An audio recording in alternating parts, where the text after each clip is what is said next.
vai conversar vai ter um episódio, melhor, vai ter um episódio que ele é diferente, esse episódio. Além de toda a tecnologia que a gente traz para os nossos espectadores, eu estou, inclusive, falando espontaneamente, sem o meu roteiro, fugindo do roteiro, coisa que eu não faço normalmente. Mas, assim, a gente vai mostrar hoje duas coisas. A capacidade intelectual das pessoas, né, que se desenvolve e que chegam a determinados limites e tem compatível com a diversidade. O Falando de Fraudes, ele já tem esse viés também. Falando de Fraudes, além de trazer a fraude, ele tem o viés da integração da diversidade. Nós aqui já trouxemos o Céu, que é um hacker de diversidade, e trouxemos aqui, eu acho que foi o único programa que gravou. Agora vamos gravar com deficiente visual, mas nós gravamos com deficiente auditivo. E aprendemos uma coisa muito importante. Lembra desse episódio? Você gravou comigo o episódio. Além dele contar a história dele mesmo, da dificuldade da prevenção dele sendo deficiente auditivo, ele falou uma coisa muito importante, que a gente trouxe para as nossas empresas, para que pudessem até usar esse tipo de coisa. A leitura labial, ela consegue, ferramenta física, humana, que ela consegue identificar uma deepfake, uma imagem falsa por cada voz, porque ele faz a leitura labial. Ele veio no estúdio, gravou e, olha, se ele não falasse que era difícil auditivo, a gente não ia saber. Mas vamos lá, Rony, é um prazer estar novamente com você. Você está hoje em home, porque você está cuidando aí a filha, né? A Júlia, né? Primeira mão, a Júlia tá aparecendo no podcast já. Fala pra Carol. E a gente hoje, então, vai trazer esse convidado especial. É o Juan Matheus com W, Matheus.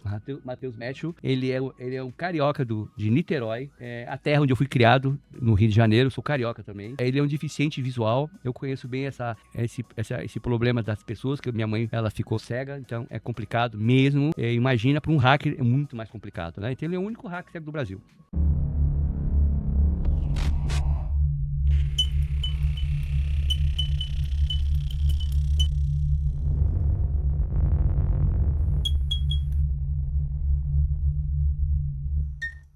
Olá, seja muito bem-vindo a mais um episódio de Falando de Fraude, podcast que é um especialista para discutir a cibersegurança, a prevenção e a inteligência artificial e os grandes desafios do mundo digital. Hoje o episódio é o episódio 121 episódios, são 4 anos e meio de gravação. O tema é o hacker cego. Ele não enxerga a tela, mas enxerga as vulnerabilidades. O episódio é diferente. Vamos falar de um hacker, segurança, digital, inteligência, e vamos falar também sobre inclusão e capacidade humana. Nosso convidado perdeu completamente a visão em criança. Mas antes de a gente chamar ele para contar a história, que ele conta a história melhor que nós, vou apresentar o Rony. O Rony está comigo outra vez nesse episódio, e é um prazer estar com você. Como você está, Rony? Fala, pessoal, tudo bem? Agora sim, pode falar. Tudo bem com vocês? Rony aqui, de volta no Falando de Fraudes. Eu dei uma sumida aí, galera, mas estou de volta aí. Obrigado, doutor, por esse convite aí. E hoje é um episódio especial, muito legal, galera. Eu, pessoalmente, fiquei bem curioso aí, né? É uma mistura de curiosidade pessoal, mas técnica, né? Sem tratar a cegueira como uma limitação. Então, nosso convidado aí vai mostrar um pouco do mundo dele, né? Pra gente entender como funciona. Bom, então ainda a gente tem que agora fazer o nosso momento jabá, porque sem nosso jabá, nossos patrocinadores, esse programa não podia existir. Eu, Danilo Pardi, junto com meu sócio Afonso Moraes, desenvolvemos uma estrutura para a recuperação de valores envolvendo fraudes e golpes com criptoativos. Muita gente é vítima de um golpe envolvendo uma pirâmide financeira, uma falsa corretora de investimentos e acaba perdendo todo o valor investido em criptoativos. E a maioria das pessoas acredita que após perder o dinheiro no golpe, não há mais o que fazer. Bom, nós desenvolvemos uma estrutura utilizando tecnologia da informação e uma investigação na blockchain, onde conseguimos identificar as transações fraudulentas e buscar a recuperação desses valores tanto na via judicial quanto na via extrajudicial.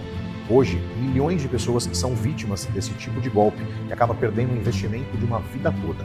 E é muito importante agir rápido. Então, se você foi vítima de um golpe, uma fraude envolvendo uma falsa corretora de criptoativos ou uma pirâmide financeira, ou talvez você conheça alguém que foi vítima desse golpe, entre em contato com o nosso time, deixe para os nossos especialistas ajudar a resolver a sua situação.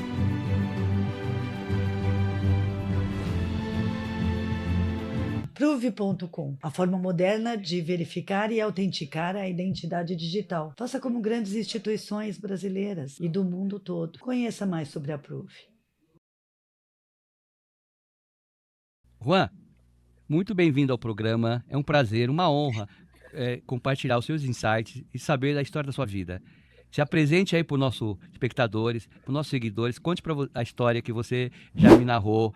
Eu já fiz uma reunião com você, eu conheço a história, conta essa história maravilhosa das suas dificuldades, das suas diversidades e como você chegou, o que você é hoje, Juan. Olá pessoal, boa tarde, boa noite, bom dia, não sei qual horário que você está assistindo esse podcast, mas queria primeiramente agradecer ao Afonso pela oportunidade e ao Rony também por estar aqui com a gente. Valeu. E como todo mundo sabe, eu me chamo Juan, tenho 22 anos atualmente, sou daqui de Niterói, no Rio de Janeiro, e eu sou conhecido como o Hacker Cego justamente porque eu criei essa persona para desmistificar sobre a deficiência visual e também sobre o mundo da cibersegurança no geral. Desde os meus 9 anos de idade, eu estou na informática e desde pequeno eu tive um fascínio por esse mundo, mas eu acabei perdendo a visão com 9 anos de idade do olho direito, porque do olho esquerdo eu já nasci cego totalmente. Então eu perdi aos 9 anos de idade e desde ali eu encontrei um conforto, né, vamos dizer assim, na informática. Então, até os meus 15 anos de idade, eu aprendi bastante programação, né, e também jogava em campeonatos de videogame.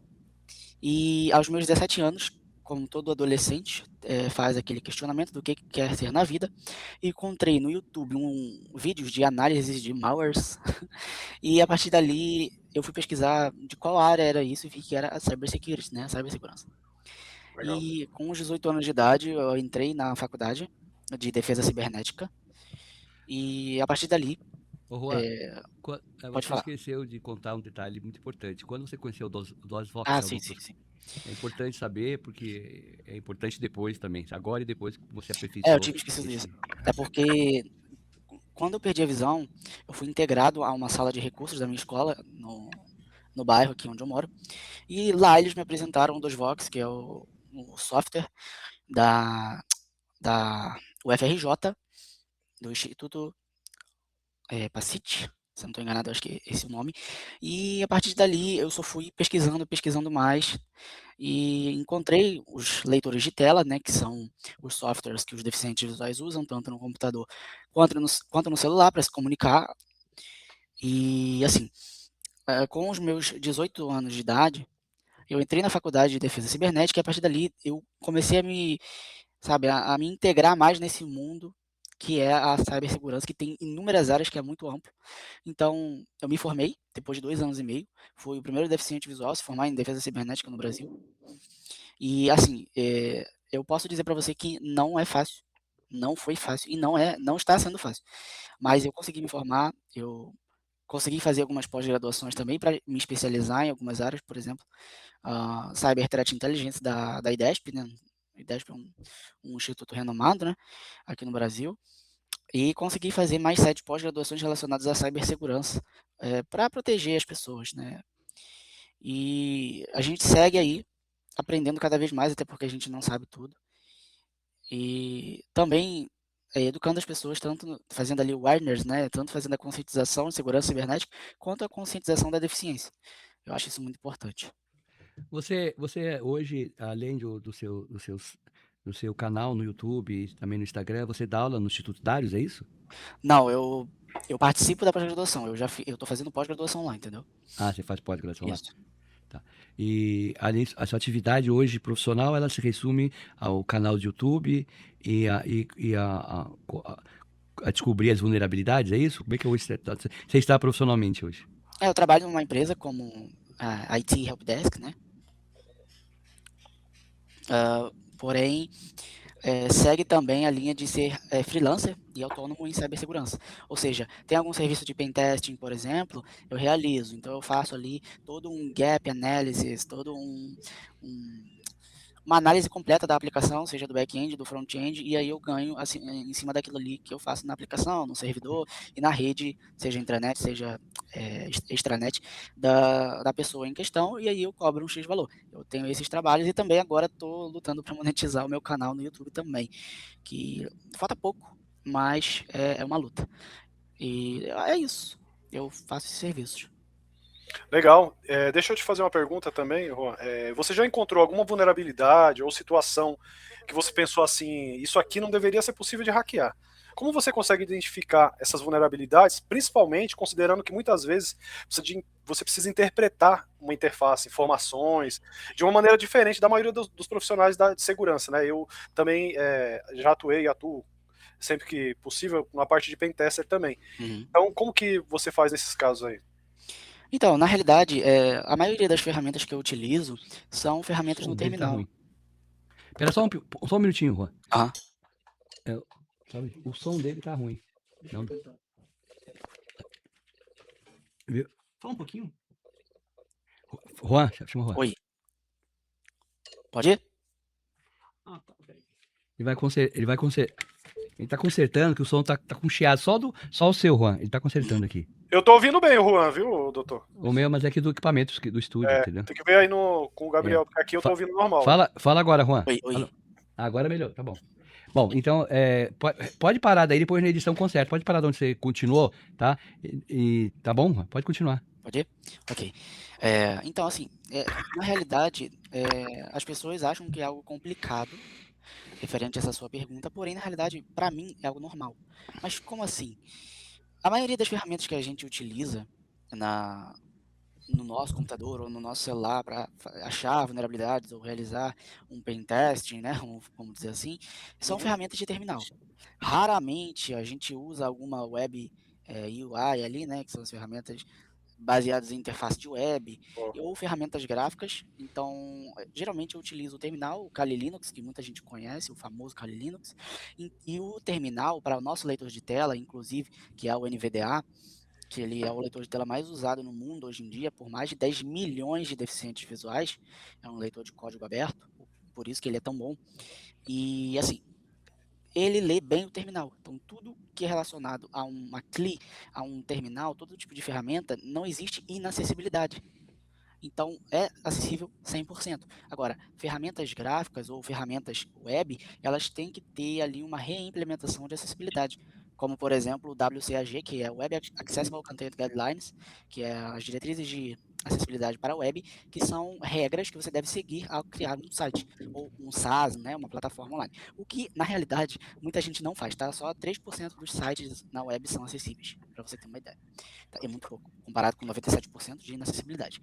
Em ferramentas gráficas, ou seja, aplicativos desktop, aqueles que vocês instalam ou usam portátil, eles são piores ainda. Tá? É bem raramente você vê alguma coisa acessível, e às vezes está acessível para deficientes visuais por forma acidental, não porque a pessoa implementou aquele design de acessibilidade. Então, assim, a minha primeira descoberta foi, na realidade, no próprio leitor de tela, que a gente tinha uma vulnerabilidade que você conseguia, literalmente conseguir o acesso de 1000 computadores fazendo um brute force de senha de 1, 2, 3, 4, 5, 6, e você conseguia conectar remotamente nesses computadores. É bizarro, não deveria ser possível, não tem nenhuma confirmação, mas infelizmente tá aí. E voltando aí no Rony, vamos voltar. Peraí, Rony, vamos voltar um pouco para atrás, depois de ver a parte técnica. Vamos voltar um pouco. Vamos voltar um pouco para sua adolescência. Sim, Antes de você falarmos em hack de segurança, você devia ter falado nisso. O começo da história, você perdeu completamente a visão aos 9 anos. Como uma criança enfrentou essa mudança, principalmente quando a tecnologia entrou nesse momento na sua vida, aos 9 anos, como você começou, né? Como é que você começou, antes de você chegar lá naquele estágio lá, 16, 17 anos, que você estava jogando, você teve todo aí uma mudança de uma criança com deficiência visual, que você precisava usar, e você é um cara muito inteligente, com certeza você tem um QI superior à faixa normal, então você tinha necessidade de você ter conhecimento, e você tinha essa limitação, né? Você não podia atravessar a rua e ir numa biblioteca, você não podia, você tinha que usar a internet, que era o lugar que tem mais conhecimento, mais fácil, mas ao mesmo tempo você tinha essa limitação. Então, como é que foi essa sua mudança? Como é que você, criança, conseguiu achar o seu caminho? Assim, na realidade, desde quando eu perdi a visão, eu tentei recuperar a visão. Então, anos da minha vida foram gastos em algo infrutífero, porque eu sofri descolamento de retina de um olho depois do outro, e depois veio a catarata congênita da prematuridade, que eu nasci de 6 meses, né? E infelizmente não tem como recuperar até hoje, né? É um caso assim que são múltiplas doenças agindo em apenas um órgão, né? E só a tecnologia do futuro que a gente conseguirá fazer alguma coisa. Mas assim, dos 9 anos até os meus 13 anos de idade, eu vivi indo para médicos, então eu sei muito bem como é o hospital, como é que funciona, termos médicos. Assim, eu gosto de aprender tudo e ouvir tudo, porque eu gosto de adquirir o conhecimento que depois eu vou lá e pesquiso. Mas naquela época a gente não tinha muito conhecimento, tanto eu quanto a minha família, de como tratar e cuidar ou adaptar coisas para deficientes visuais. Então eu cresci na superproteção, né? E eu cresci, além da superproteção, eu cresci naquela bolha de deficiente visual, não pode fazer isso, não pode fazer aquilo. Tô sendo bem honesto com vocês.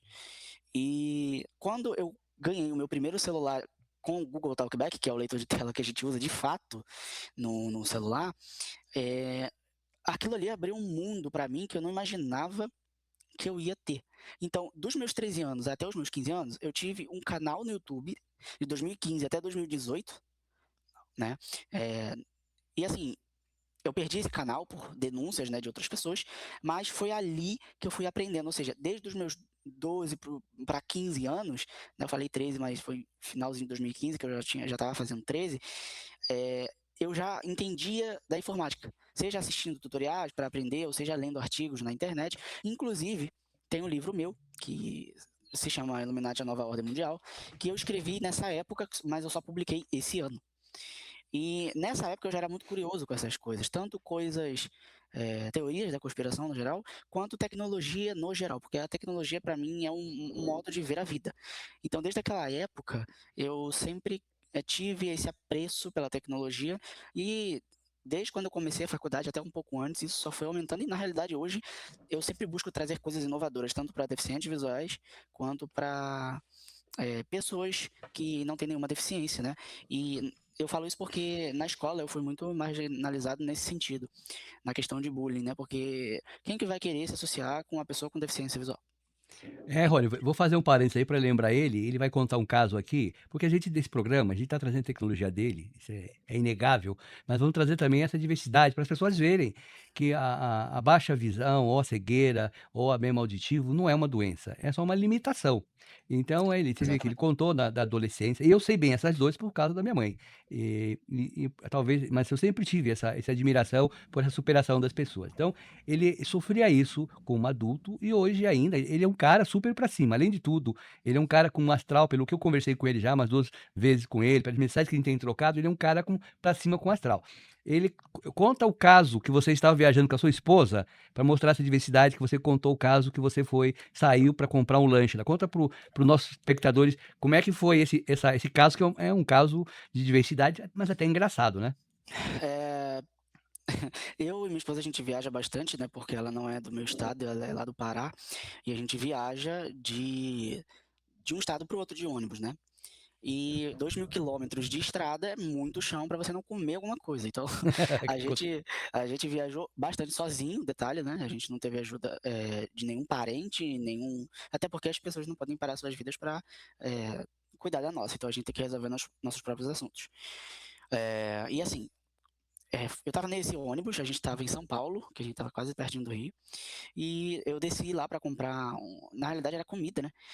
E a gente não sabia para onde andar. Por quê? Porque a rodoviária é algo muito grande.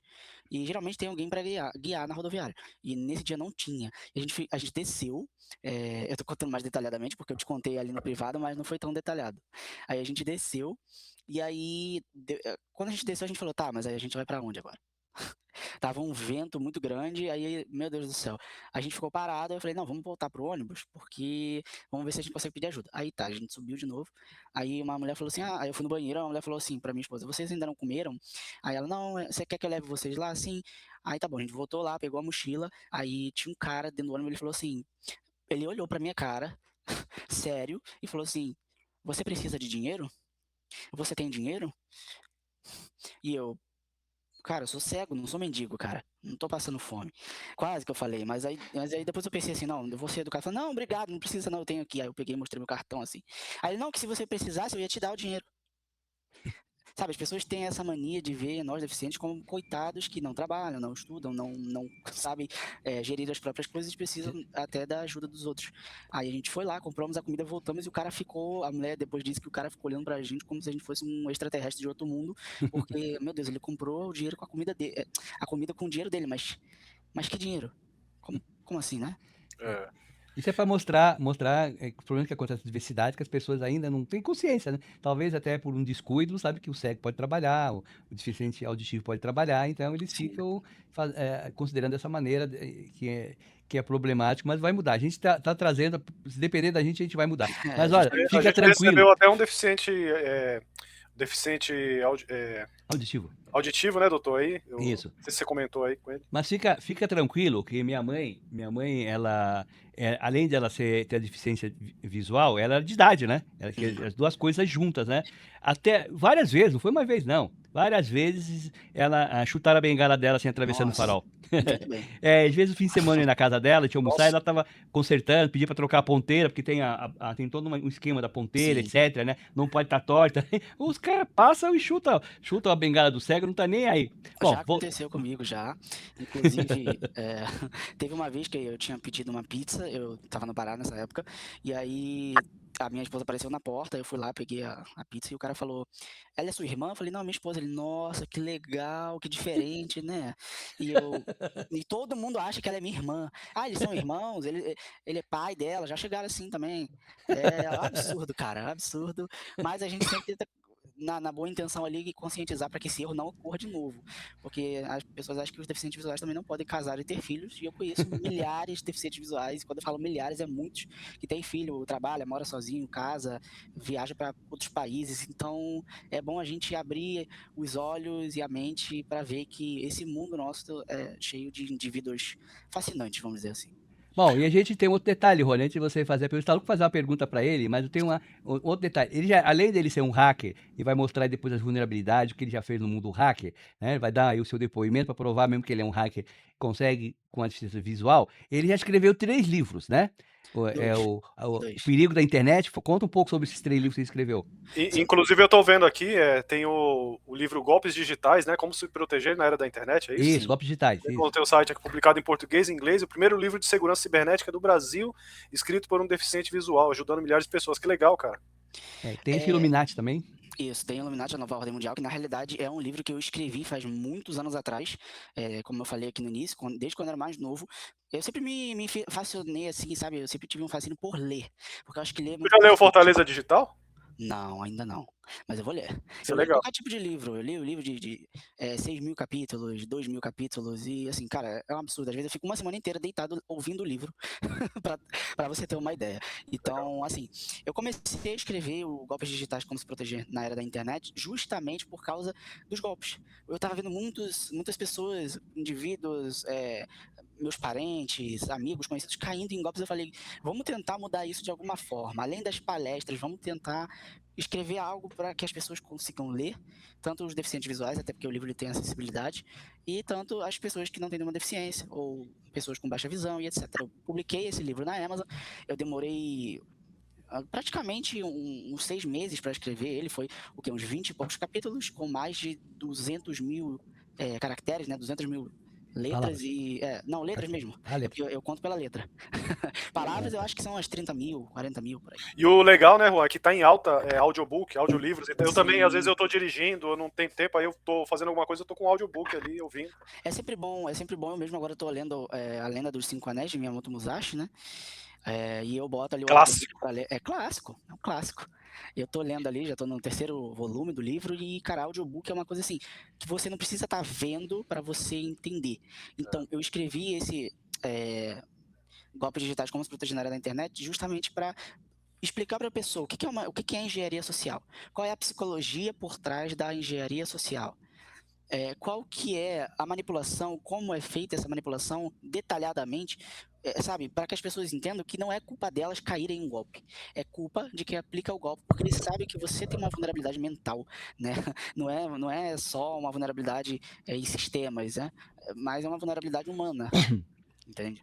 E é interessante aqui, né, vendo o início da sua história, e o nascimento prematuro, né, e a perda progressiva da visão, e assim, descobrindo a tecnologia e tudo mais, eu fico pensando, cara, você quando descobriu o hacking, né, você tá fazendo barulho aí, pessoal? Tá tendo uma obra aqui perto, deixa eu ver se não vai atrapalhar. Não tem barulho não. Pode você quando se descobriu um hacking, né, que o hacking basicamente é você descobrir como uma coisa funciona e subverter aquilo. Sim. Ali basicamente, cara, quando a gente descobre que a gente pode acessar uma coisa ou ver uma coisa que ninguém mais pode, você praticamente pensa, tenho superpoderes agora. Como você se sentiu a primeira vez, né, com a ausência de visão, né? Você foi obrigado a desenvolver uma maneira diferente de interpretar essas informações, memorizar comandos, construir Sim. mentalmente sistema. Você acredita que isso acabou criando habilidades que hoje ajudam você no seu trabalho em cibersegurança? Eu fico brincando que todo hacker ele tem o instinto natural de achar uma vulnerabilidade. Você às vezes está andando num site, sei lá, fazendo alguma coisa e você do nada encontra essa vulnerabilidade. É mágico, tá? Eu mesmo acabei sem querer, e quando eu digo sem querer, é sem querer, eu posso dizer porque essa investigação ela já foi É concluída. isso que eu ia perguntar pra você completar. Conta pra É, nós a história de todas as vulnerabilidades que você tá, vamos descobriu lá. e aquela que você chegou a ganhar o certificado americano lá. Sim, a Você primeira, como eu disse aqui no início, ela foi do NVDA, que é o Non-Visual Desktop Access, que é o leitor de tela, é meio longo o nome, que os deficientes visuais usam, mas, cara, assim, só na China tem 10 milhões de deficientes visuais, então só na China são 10 milhões usando. No Brasil são 4, 5 milhões usando. Então, imagina quantas pessoas tiveram a oportunidade de usar esse leitor de tela. E esse leitor de tela, ele tem um complemento, tem umas funções de complemento, ou seja, que você desenvolve, são módulos, né? Vamos dizer assim, plugins, o que você quiser chamar. Peraí, só um minuto.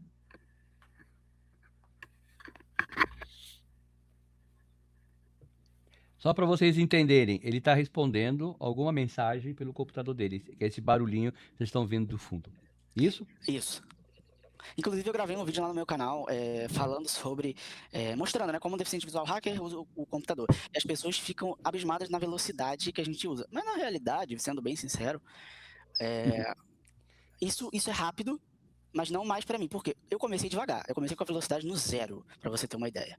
O negócio lia, todo mundo entendia, eu ficava envergonhado, porque lento, todo mundo consegue entender. Agora bota na velocidade 100 pra você ver. Ninguém vai conseguir entender. Então, assim, é uma coisa absurda pra quem tá de fora, mas pra quem tá de dentro sabe que foi uma batalha muito longa.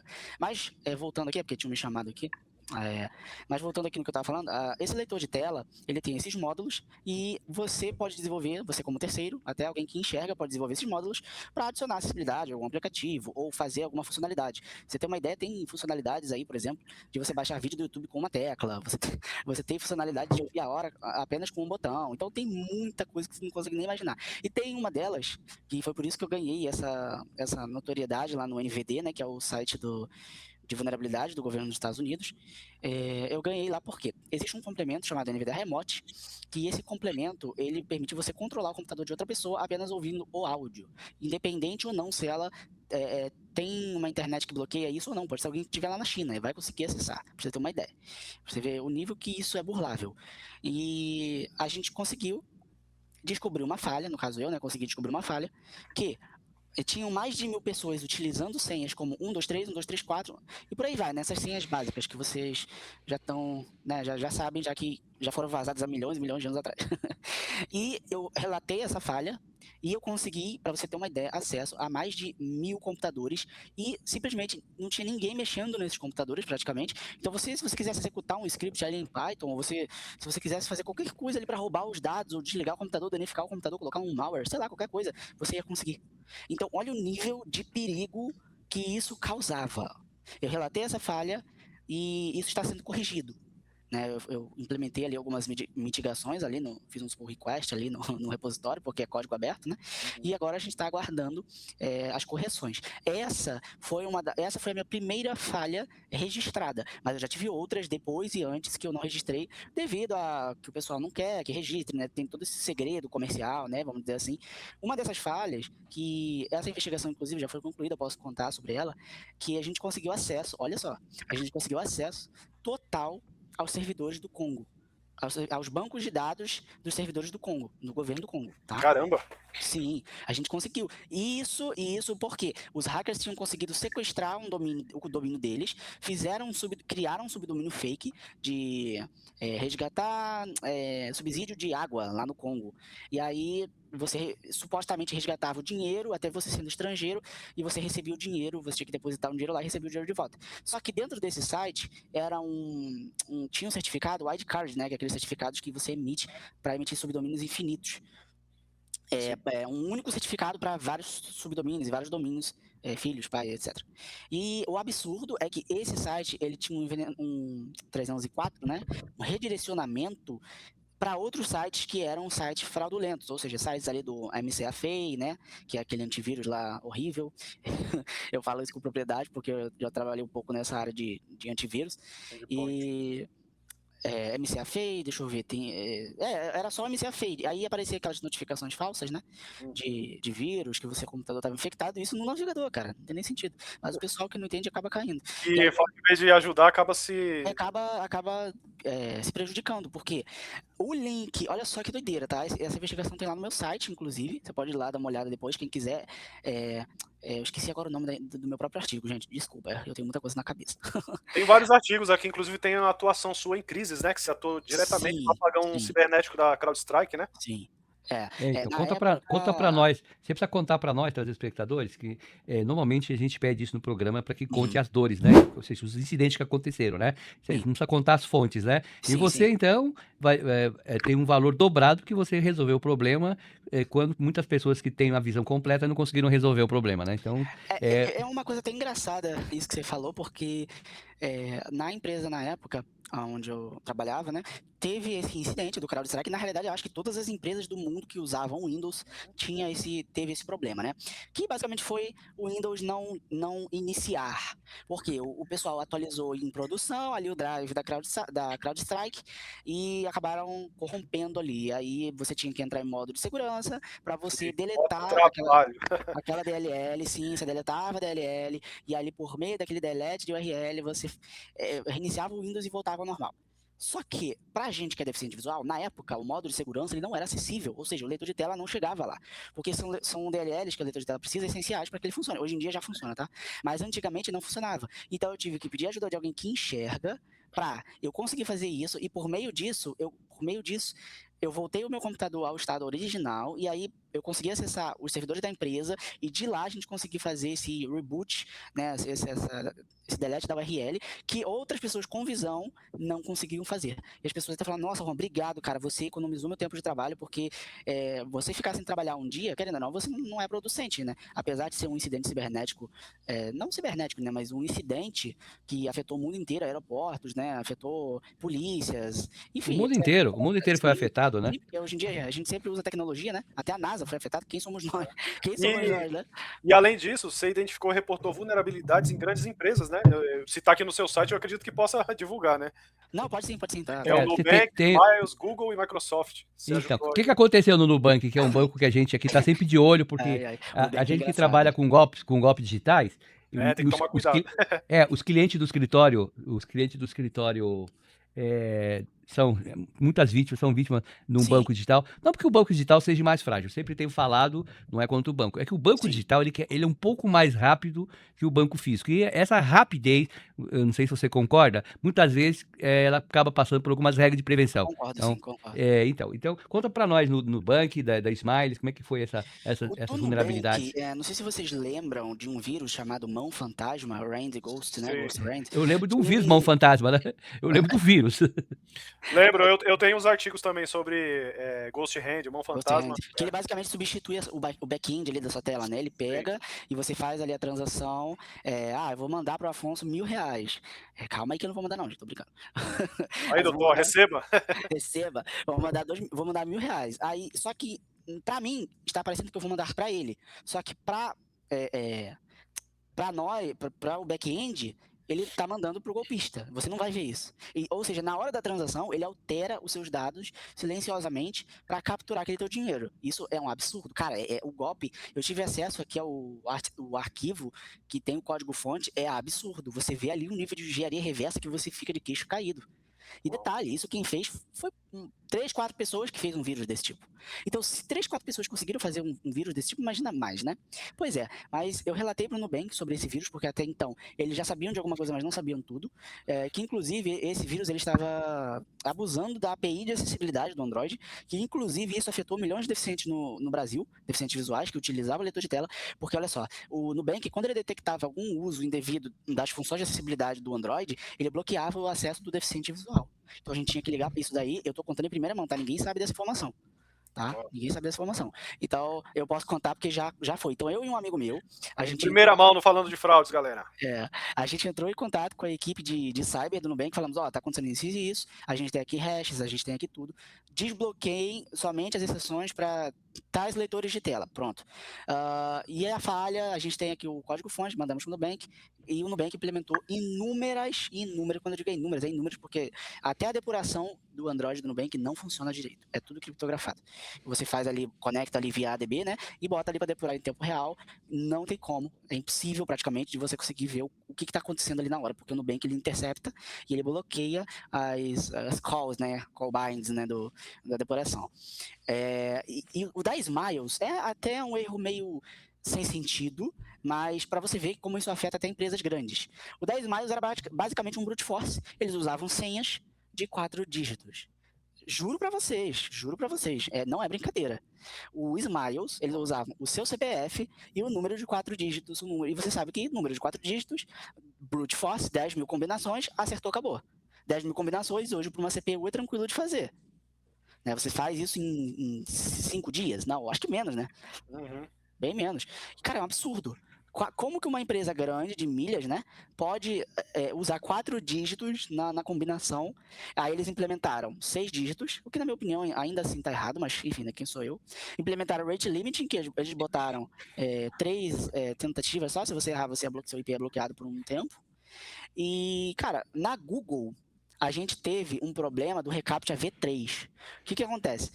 Tinha sites que estavam implementando o back-end do reCAPTCHA corretamente, mas você conseguia... Explica aí pra galera o que é reCAPTCHA. Tem gente que não é reCAPTCHA é basicamente... reCAPTCHA é basicamente um mecanismo de verificação que diz se você é um bot ou se você é um humano tentando executar uma ação maliciosa. O reCAPTCHA V1, você tinha que cumprir desafios, tá? Porque tem 3 versões de reCAPTCHA. O reCAPTCHA V1, você tinha que cumprir desafios, como selecionar imagens e áudio. O reCAPTCHA V2, ele já conseguia pegar e acessar todo o seu histórico da web. Geralmente, IA não tem histórico, tá? Você consegue... A reCAPTCHA, ele pegava todo o seu histórico da web, todo o seu comportamento, e ele verificava com base nisso. E o V3, ele já usa IA para fazer os 3 de uma vez só, tá? E a gente tinha um erro, que esse erro era basicamente o back-end do reCAPTCHA estava validando qualquer solicitação incorreta, seja de IA ou seja de humano. Então a gente conseguiu reportar e o Google corrigiu essa falha. Assim, é absurda, porém funcionava. Tá? Tem uma outra falha também, que essa é nova, essa é desse ano.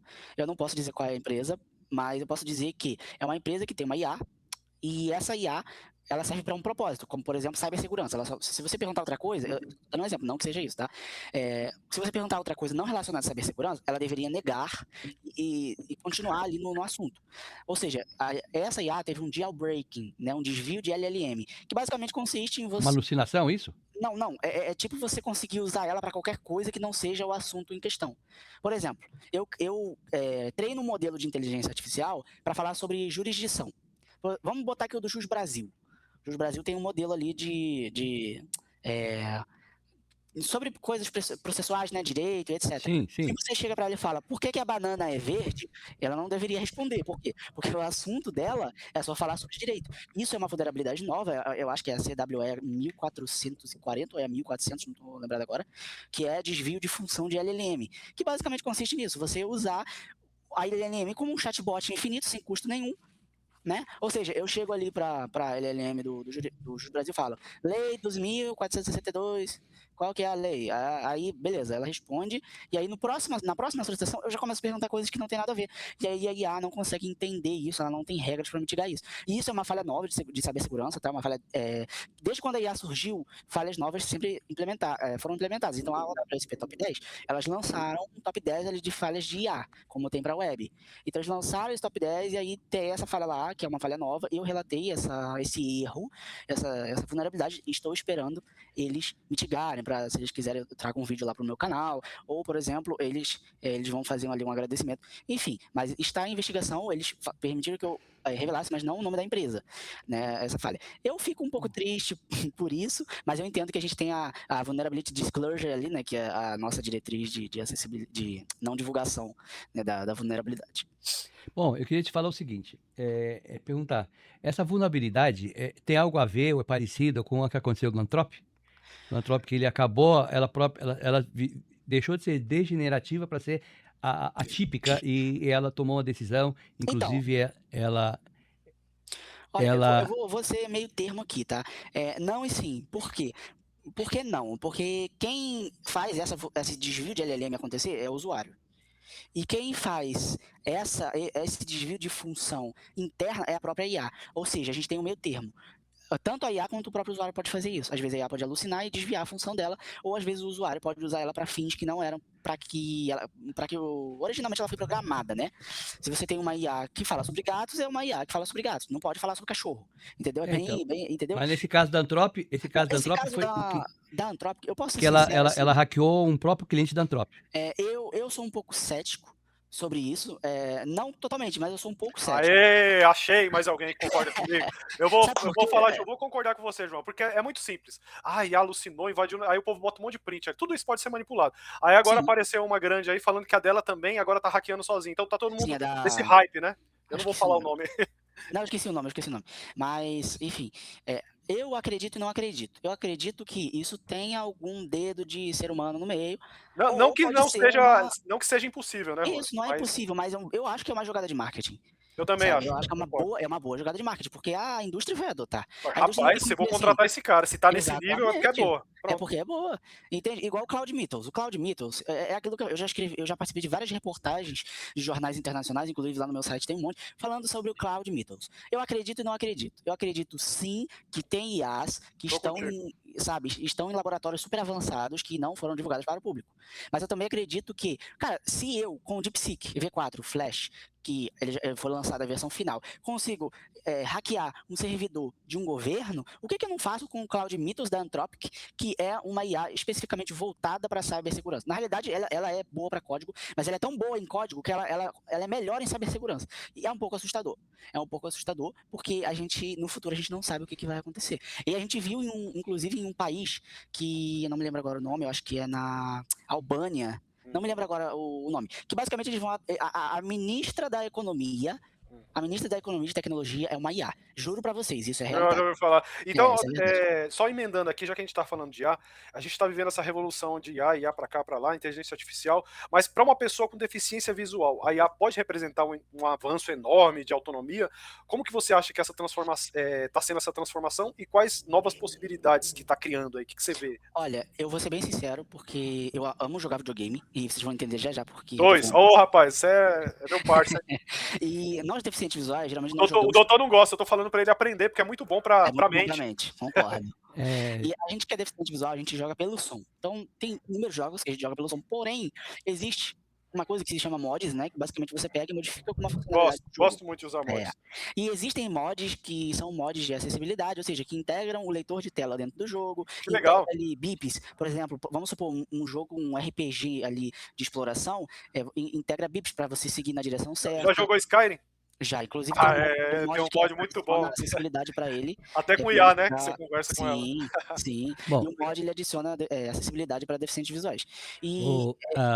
Então, mas você acha que a IA não pode ajudar, uma IA bem treinada, não pode ajudar em várias tarefas que você, somente deficiente visual, não consegue, por exemplo, ela conseguir ler para você de uma maneira melhor as imagens, ou ajudar mesmo em casa, porque todo mundo precisa de uma ajuda. A IA é um assistente, né? Inclusive, antes de completar a pergunta, eu já vou te fazer um convite. Eu estou acabando de escrever um livro sobre IA, tá? Não tem a parte técnica, por que IA, por que alucina, mas tem a IA de uma maneira geral, né? Ele chama Quem vai dominar o mundo? Mais ou menos isso o título, né? Quem vai dominar, a IA ou o ser humano?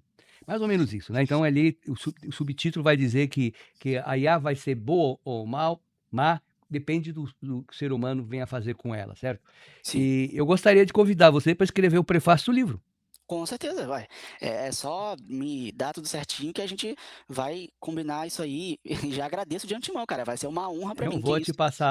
Assim que eu terminar o livro, eu vou te passar uma minuta do livro para você pôr no seu leitor e ler. Tem 18 capítulos, acho que 200 e poucas páginas. Caramba. Esse livro vai sem ainda, a minuta vai sem a jurisprudência, sobre a parte de indicação técnica, né? Eu vou dar para você e para o Rony, se ele quiser ler, né? Que são 200 páginas, eu preciso dar para alguém de confiança para me dar uma ideia se o caminho está correto, né?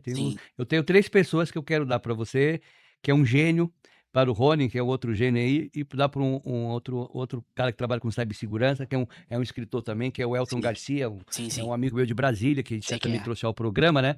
Uhum. Para darem aí uma interpretada, se tem alguma coisa que eu posso melhorar no livro, né? E aí você escreveu o prefácio, porque você é um cara que domina bem a parte de IA, para dar um prefácio, mostrar para as pessoas o que vai encontrar dentro do livro, né? Sim. Importante, né? E é É, importante mostrar que as pessoas que estão prestigiando, as pessoas têm uma deficiência, entendeu? Tem sim. que mostrar, porque ninguém lembra do deficiente, então eu estou lembrando do deficiente, né?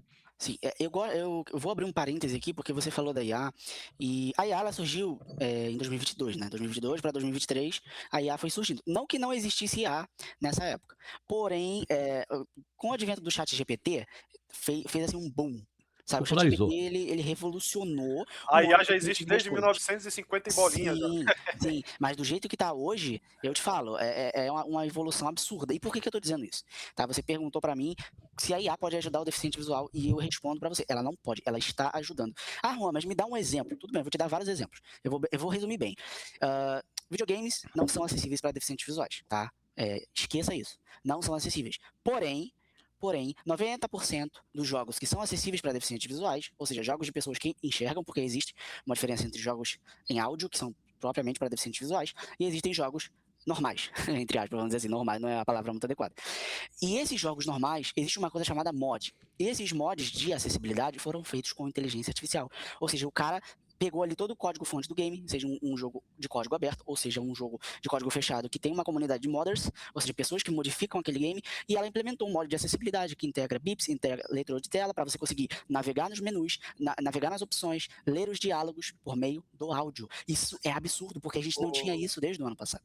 Sim, sensacional. O Juan e o Dr. Afonso, até aproveita que esse episódio que a gente está falando de inteligência artificial e com um jovem que é bem entusiasmado com isso, aproveito também para falar de nada mais nada menos que Alan Turing, né?